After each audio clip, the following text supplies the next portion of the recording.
Yo guys, what is up? This is Koro at yun nga, welcome back dito sa ating channel. So for today, ang pag-uusapan natin is all about update lang dito sa ating isang meme coin na ni-review, which is si Maxi Doge.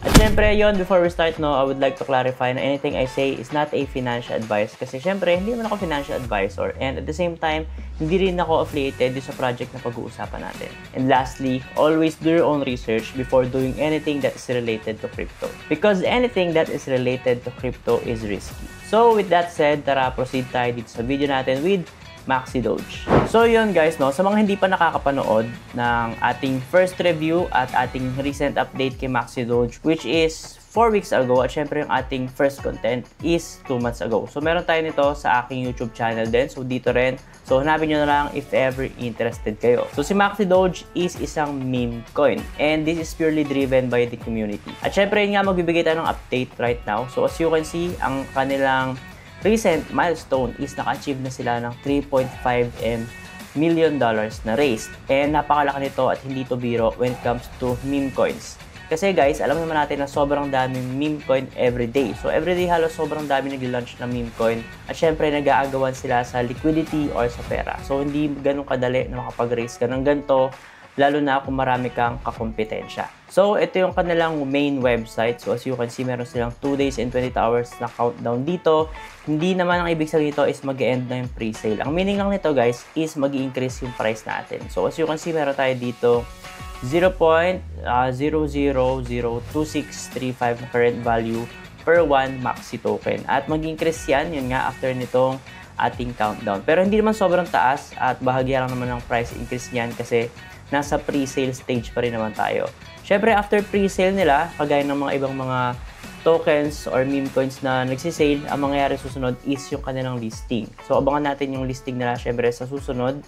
At if ever interested kayo sa kanilang tokenomics, so diniscuss ko to dati, pero yun, bigyan natin ng konting pahapyaw. So, meron tayong tinatawag na Maxi Fund. So, nakalagay dito na Maxi Doge only knows Maxi leverage, or I mean max leverage. So, the Maxi Fund fuels maximum project exposure and optimal pump dynamics. So, ito hindi nila sinabi talaga kung para saan, So, kasi nga meme coin siya, so it is purely driven by the community. Syempre, yung trend at narrative.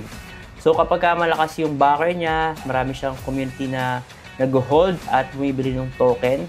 Malamang sa malamang magpa-pump to, pero yun nga, hindi natin alam kung para saan itong Maxi Fund. So, baka gamitin nila pang pump ng token pero hindi natin alam and hindi natin sure. So, this is just a speculation. Pero yun nga, ulitin ko, dahil meme coin to, purely driven to by the community. So, check nyo yung community nila kasi meron silang Telegram channel. So, lahat ng link naman natin is nasa description box lang. So, ang theme nga pala ni Maxi Doge, if ever hindi kayo familiar or bago kayo lang sa mga meme coin or sa crypto in general, so, kanyang team is si Doge or si Doge na sinusupport ni Elon Musk. So, yun, ang pinakaiba lang niya is, yun nga, ang narrative niya is Maxi Doge. So, meaning niya parang maximum leverage yung meaning niya. Tapos, yun, medyo mas malaki yung kanyang katawan.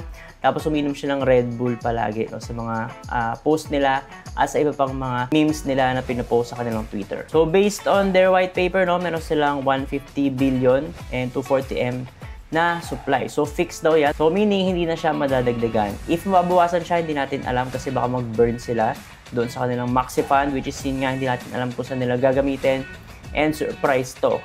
Kasi nga, meme coin siya, maraming mga element of surprise ang mga meme coins. So, yun nga, dapat nating abangan yung kanilang mga announcement. At syempre, para malaman natin kung ano yung magiging movement ng kanilang mismong token. So, by the way guys, meron nga pa silang staking right now na ongoing. So, kapag bumili ka dito or sumali ka sa kanilang pre-sale or nag-participate ka, pwede kang pumunta dito sa staking.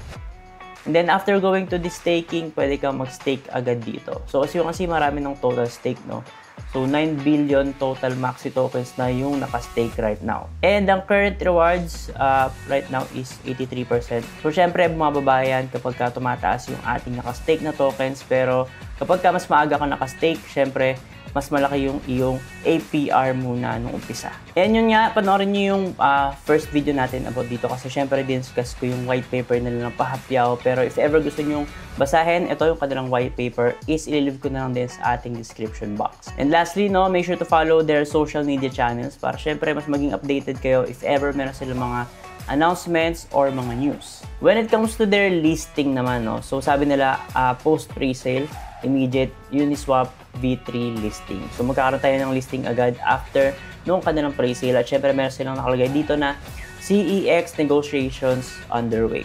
So possible baka malist to sa iba't ibang mga central exchange, pero hindi ko inaasahan na sa Binance, no, kasi mahirap mag-list sa Binance. Pero yun, abangan nyo kasi baka malist siya sa iba't ibang mga central exchange na alam natin sa Philippines, which is si BitGet, si Mexi, at si OKX. Pero hindi ko sure kung saan doon or alin doon sa mga yun. Pwede rin si Gate.io at iba pa. So yun guys, no, I think yun lang yung update natin para dito kay Maxi Doge. Syempre, if ever meron ako mga iba pang updates dito at hindi ako nakagawa ng video, I'll make sure to post it on all of my social media channels. Kaya if ever hindi ko pa naka-follow, make sure to follow all of my social media channels at lahat ng link natin is nasa description box lang. Yun lang guys, and see you sa ating next video. Ingat!